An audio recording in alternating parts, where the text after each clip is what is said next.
अस्सलाम वालेकुम। आज मैं आपके लिए चना मसाला या फिर छोले मसाले की रेसिपी लेकर आई हूँ। तो उसके लिए मैंने यहाँ पे 1 कप छोले को रात भर पानी में भिगो के रखा था। आप चाहें तो इसे 7 से 8 घंटे के लिए पानी में भिगो के रख सकते हैं। फिर हम इसे बॉयल करेंगे। तो उसके लिए मैंने यहाँ पे प्रेशर कुकर लिया है, इस पर सारे छोले को डाल देंगे।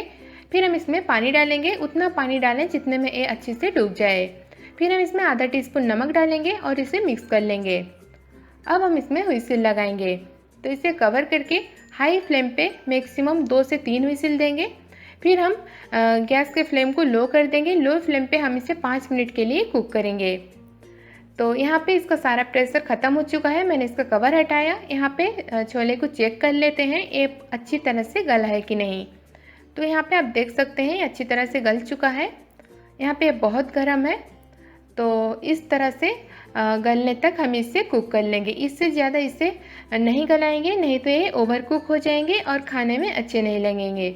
तो ये परफेक्टली कुक हो चुका है। तो हम चलते हैं नेक्स्ट प्रोसेस पे।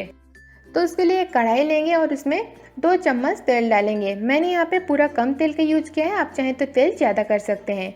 तेल के गर्म होते ही इसमें आधा टीस्पून जीरा डालेंगे। फिर हम इसमें प्याज डाल देंगे। प्याज मैंने यहाँ पे 2 मीडियम साइज़ का लिया हुआ है, साथ ही मैं यहाँ पे 2 हरी मिर्च भी डाल दी हूँ।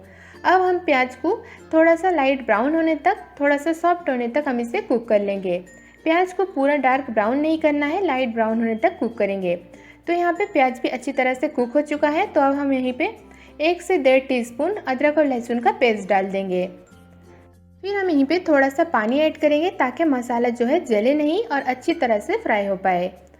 तो फिर हम इसमें कुछ सूखा मसाला ऐड करेंगे। तो 1 टीस्पून धनिया पाउडर, आधा टीस्पून हल्दी पाउडर, आधा teaspoon Kashmiri red chilli powder और आधा टीस्पून मैंने यहाँ पे छोले मसाले का पाउडर ऐड किया है।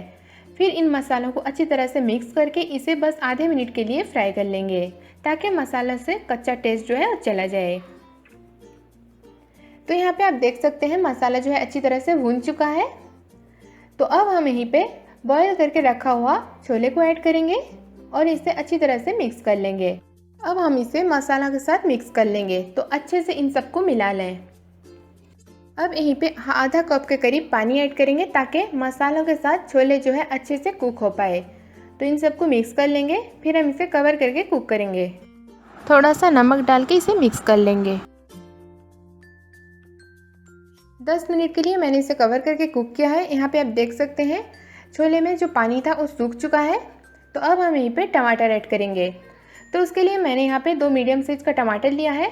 टमाटर के बाद हम इसमें आधा टीस्पून आमचूर का पाउडर ऐड करेंगे और इन सबको मिक्स कर लेंगे। अगर आमचूर पाउडर ना हो तो आप यहाँ पे चाट मसाला भी यूज कर सकते हैं, इससे चटपटा लगता है जो खाने में बहुत टेस्टी लगेगा। तो इसे मिक्स करके बस इसे थोड़ा सा ड्राई होने तक हम इसे कुक कर लेंगे। तो उसके लिए हम इसे कवर करके कुक करेंगे ताकि जो टमाटर हमने ऐड किया है वो भी थोड़ा सा सॉफ्ट हो जाए। तो 2 मिनट के लिए मैंने इसे कवर करके कुक कर लिया है। यहाँ पे आप देख सकते हैं टमाटर जो है थोड़ा सा सॉफ्ट हो चुका है और छोले का मसाला जो है वो बिल्कुल रेडी हो चुका है। तो अब हम यहीं पे गैस को ऑफ कर देंगे। फिर ऊपर से थोड़ा सा बारीक कटा हुआ धनिया पत्ता ऐड करेंगे।